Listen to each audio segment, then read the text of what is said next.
Before I get into this deck profile, I do want to apologize if my voice sounds scratchy and I sound kind of nasally. Allergies are starting to pop up again with a bunch of the pollen that's coming around in summertime. So please bear with me with this next week of uploads. Hey everyone, I wanted to take a little bit of time just to have some of my other video stuff take up some of the space as we head into post-Eternity Code format. I know we have a ton of new cards coming in the new set, like Deep Sea Aria and the 3 main deck Deep Sea Monsters, as well as some cool extra deck support. There's also the new Plunder Patrol Water Monsters, as well as Parallel Exceed, which is a really cool rank 4 option for Cybers and Water decks alike.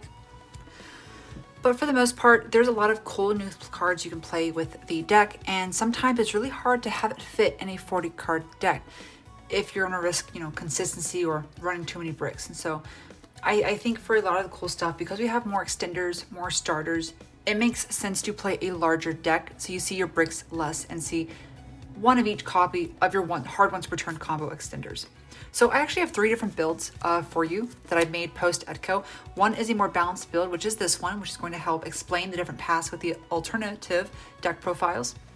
One of the other deck profiles I am going to put up is the one with the more pure Atlantean. It's not pure Atlantean, but it's more Atlantean focused deck, which has more bricks, but also has more 1-card combo starters. One of the other builds I have, it's more of a, I guess you could call it a combo heavy Mermail deck. So let's get started with this build. I'll move the extra out of the way, make sure the camera is aligned. For starters, for the Deep Sea cards we only play 3 Deep Sea Minstrel and 3 Deep Sea Diva. As you can probably tell, I got my 3rd copy of Deep Sea Diva. So I got a Spanish, Italian, and a German, all nice. There's rumor for it to be maybe reprinted in an OTS pack, but there's no confirmation. But if anything, please, Neptibus for Ultimate Rare, Lapis for Super, Minstrel for Super. That's all I want. So 3 Deep Sea Minstrel, the reason why we play this card and not the others is because I'm only going to be explaining the new support cards and their effects. I'm not going to be explaining the other Mermail monsters. So Deep Sea Minstrel has 2 effects. You can discard her plus a water for cost to look at your opponent's hand and banish a card face up until the end phase. Takes care of any hand trap. It also makes your opponent's hand smaller so that Moon Glacier can hit the better cards. She also has a second effect if she is special summoned from the graveyard. Now, if she's special summoned in general, you can mill the top 3 cards of your deck to target a level 4 water monster in your graveyard and put on the top or bottom of your deck. It's a tiny bit like Pot of Avarice. Deep Sea Diva, of course, instant Needle Fiber, as well as getting up Neptibus. For the Atlantean cards, we played 3 Neptibus. Neptibus is our main combo starter. You pair it with Atlantean Dragoons, so you're able to search for all the sea serpents in your deck, pretty much. For the tiny cards, we play 1 Marksman because this card is still good for beating out set cards. If your opponent flips up a Floodgate, it won't be destroyed because the target has changed to now a face-up card. But Marksman's there to kind of like hit like Called by the Graves or something, so they're forced to use it. This card's also good for poking directly to special summon a Dragoons or Neptibus from your deck to deal more damage, or to start your combos during main phase 2. For infantry, we play 2 copies. The reason why we don't play 3 is because this deck isn't focused on the Atlanteans. We're trying to get a lot of Mermail effects as well, because normal summoning any of your level 4s like Dragoons plus Pike and having a level 4 extender makes some really cool anti-Nibiru plays. However, infantry is there mainly to be discarded off of the Abyss Alatia and the off chance to be normal summoned, so you get an additional normal of a level 4 or lower sea serpent. The 2 unofficial Atlantean monsters is the Lapis, which is instant Needle Fiber with Neptibus, as well as Moon Glacier, who's there for our main boss monster if you're not counting Abyss Megalo. For Mermails, we play a very small count because they are not the focus of this deck, even though it is a water combo deck. 2 Mermail Bisteuses and 2 Mermail Bis. We don't play 3 because we don't want to clog too much. We are playing a lot of cards we don't want to discard and instead specially using their own effects. We realistically only use Megalo to search for the Abyss scale or use as a monster to make Link monsters. It's also good for being a level 7 target to make level 8 and level 9 synchros when paired with your tuner targets, so that's good. For the tiny Mermails, we play the 1 Abyss Pike because he's searchable, and the 2 Abyss Guns because it's searchable by both Teus and Pike, as well as being special summonable from the deck using the Trap Abyss Sphere. Both cards are good. You could play 1 of each, but you lose the ability to synchro summon or link summon during the opponent's to synchro summon using your link monsters during the opponent's turn. Because this is an Ahashima focused build, we will be playing a lot of level 4 targets. So a lot of people may not like the ratios, but me personally as a water player, I've found that I like having variety when it comes to my extenders. I don't want to play 3 Aqua Spirits and only 2 of the other ones, because Aqua Spirit's pretty much dead first turn unless you can get a water in the graveyard. So if you have Dragoons plus this, you're pretty much bricked. However, if you have Dragoons plus any of these, you're able to make your plays and just make something so you won't die next turn or lose next turn. Chthoni's good for going first, but he's also not locked into that. If your opponent uses Nibiru, you're still able to special summon this because they have a token. And you're able to special summon this from your hand using Bujinki Ahashima, so it's not really a dead card past turn 1. White Stingray can be used to freely special summon himself by discarding a card, very similar to Swamp Frog. It does not trigger your Atlanteans, but it does set up the grave for Deep Sea Aria, so that's my reasoning behind it. He also becomes a tuner when special summoned off of Anemone. Aqua Spirit's really good every single turn past turn 1, and she also has high attack being 1600, meaning you can't revive her or add her back using salvage, but she is good to put on the board to deal some damage. That's my reasoning behind all of the level 4 water extenders for this deck. For the last monsters we play 2 targets for Halka and the Artifact Scythe for Dagda. We are maining the Dagda play because Adamantipator's and a lot of other decks like Madolches, just for example DDDs, those decks rely heavily on the extra deck. And so being able to summon Scythe can just shut them out entirely. We don't play Calamities in this build because we're not playing Mander, but this card easily takes the cake, being much easier and more consistent to summon. You only need Neptibus or Deep Sea Diva to get this play. As for these 2 targets, you could completely cut the Jet Synchron. It's not needed, but it is a second copy. So we aren't playing any non-water synchro monsters that you would summon using this card. So you can just go ahead and cut the Jet Synchron and leave it with Fishborg Launcher plus Scythe. For the spell cards, we play 3 Call by the Graves and 2 Deep Sea Arias and 1 1-for-1. The reasoning behind this is because the other builds are slightly different, we chose to keep the 3 Call by the Graves in because it's such a good card against really difficult matchups like Adamantipator's as well as Eldritches. It also helps against Salamangreats and any other graveyard focused deck. This is an Abyss Dweller format, so things that can stop graveyard effects can almost guarantee our success when we play. This card can be cut because Deep Sea Minstrel essentially does the same thing but twice as good, because this card can also trigger your Atlantean inventories to basically pop a card and then rip a card, which is all good playing this deck. So this essentially is a 6th copy of Deep Sea Minstrel. Minstrel's a 6th copy of Call by the Grave.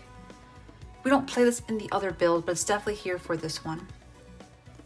1-for-1 is just a way to get Neptibus onto the field. And Deep Sea Aria, we played 2 copies of this because we are running very few cards that can get extra waters into the grave that we want to banish. Like if we discard something off of Minstrel, we don't really want to banish it. So this card helps us not see it every turn, but it's still definitely there as a great card when we need it. For the last spell cards, we played 2 Pot of Avarice. This is our recursion. 1 more of Greed because this can help fix hands. Like I said, we cut the Jet Synchron and not even play it. You could play multiples of this card. I find just 1 because sometimes with the mid to late games, if you don't have enough targets in your hand, if you draw this, it absolutely ruins your day. Pot of Avarice, on the other hand, is one of the best top decks for Mermails, so I like seeing this at 2. 1 Salvage, essentially it's the same case with Aria and Avarice. You have to have targets in the graveyard. Most of our targets in our deck can be revived with this, except for Aqua Spirit because she has 1600 attack, but all of your Atlanteans minus the Dragoons can be brought back to your hand. Oh, because I don't like the idea of going up against a deck that has Mystic Mine and absolutely losing to it. If they try to stall us out, we can hit Twin Twisters, pop some things, and try to go for the OTK, and so I like having the Twin Twisters in the main deck. Last 2 cards to round off 45, should we exclude the Jet Synchron, is the Mizuchi to equip to your Abyss Alacia or your Megalo to deal some damage and have some spell negates. This can stop Dark Ruler no more, as well as stopping Super Poly, which is really, really good. However, it's not too important. It's not really as important anymore because we have Abyss Sphere. Abyss Sphere is a really good target because you can also summon a Mermail from your main deck to basically synchro with using your synchro tuner monsters, as well as triggering some link monsters. 45 card deck. For the synchro targets for the extra deck, we have 4. As you can see, we've completely cut the Desert Locust with the Frame Lord Omega. That is because we don't want to focus on hand looping with this deck. One of the other decks I put together is a hand loop variant, but right now we have a lot of decks that we don't want to rip cards out from the hand unless they're banished. So Desert Locust and Moon Glacier already kind of hinder that strategy. So we've dropped the Omega, we've dropped stuff. You're still able to banish stuff off of the Trishula and banish stuff with Call by the Grave, so it's not too terrible. But our main goal is to set up really strong boss monsters, as well as cards to trigger stun cards like Artifact Scythe, to set up a bunch of negates to stop your opponent from playing. This is a very versatile build. Wonder Magician can either draw stuff or synchro with during the opponent's turn, with a level 3 to make Dragite, or a level 4 to make Crocosaur. This card also destroys Scythe, so there you go. This card is just a really strong synchro monster that has a spell trap negate. This card is like Zodiac Trident, as well as triggering your Atlantean monsters. Lets you draw a card for every non-tuner used to synchro summon him, and gains 500 attack and defense for every card in your hand. Trishula standard. Somebody send me a DT, please. Just gonna put these up here so you can see them while I go through the rest of the cards. For the Exceed monsters, we play the 2 rank 4 targets. You could play a Tornado Dragon. You could also play any level 4 target you choose. I choose Bahamut Shark and Toad because it is the most important Exceed monster in the deck. And Abyss Tooler, like I said, Abyss Tooler format. You kind of need to play this, especially if you're hand looping against Eldritches or something. But it's also a good card to just beat out other decks. Last Exceed monster we play is the Abyss Gyos because it's a really good boss monster if you lock yourself into waters with Coral Anemone. For the Link monsters, we have a few extenders. These are our main extenders for Link monsters. Halqifibrous you make almost every single turn. Anemone is there for those brick hands, although we have a lot of water boss monsters now with the addition of Crocosaur or Crocodragon plus Dragite. But Anemone is there to basically bring back Neptibus game or turn 2 or 3, as well as set up some things if you have a bad hand. Ahashima, of course, is for the level 4, rank 4 plays. We play tons of targets, like such as these, as well as the Dragoons. So it's hardly ever a dead card once you think about it. These can trigger Abyss Dweller, have 2 equipped to Abyss Dweller, search for 2 Sea Serpents. Pike, which is part of the standard making Abyss Dweller. Or Bahamut Shark. 2 white Stingrays, level 4 target. 2 Tinnies also can be used from your hand, so it's not dead during the other turns of the game. For the boss monsters that are linked to, we have Dagda. This summons Scythe. If you open up Scythe, you don't have to make this. And instead, you can just go into the Wonder Magician and just destroy some stuff. And instead make Abyss Salacia with the 2 cards you would have used to summon the Dagda. Abyss Salacia is still a really good card. If I were playing a more pure deck with Extravagance, play 3 of these and just sit on this as your boss monsters because she usually has 2 negates and she floats. Higher Link ratings. This card your win condition against Eldritches as well as other decks because it's not targetable, cannot be destroyed by card effects, can only be destroyed by battle or removed from the field without targeting. He has 4,500 attack. If you destroy a monster, he becomes a real struggle to play against. Opalus is there for the main Ahashima combos. You're also able to use her with Halqifibrous, or instead go with the Dagda route against decks that's special summoned from the extra deck. If you're going any mirror match, never go for Dagda, always go for Opalus.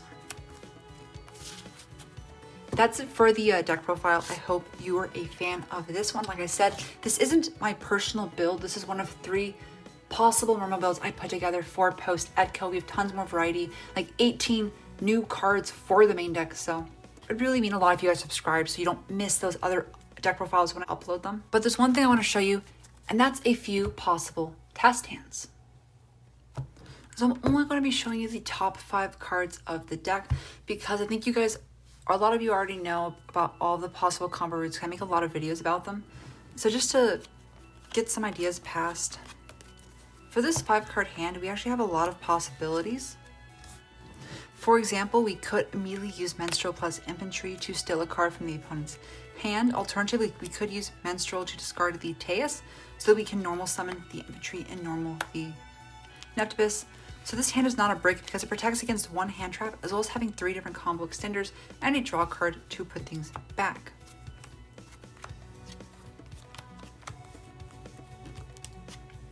In this hand, we have Diva plus Neptibus, so we could discard the Neptibus or the Melanglacia with the Abyss Taste to try and bait out some hand traps. If not, we can go ahead and follow with the Diva. If this card gets ashed, no worries, you can just link these two off for Halcophyrex and continue with some of your plays. By looking at the next hand we get, it's mostly spell cards. So there is some issues with this. You could do is just special the Chthana from your hand and set Call by the Grave. This is definitely one of the more breakier hands. But as we see in this hand, this is actually a really good hand. What you can do is my favorite combo is discard the Dragoons from Minstrel to search for Deep Sea Diva and rip like Nibiru or Impermanence from their hand, then normal summon Diva, or first special summoning Chthana, normal summoning Diva, and going on with your plays.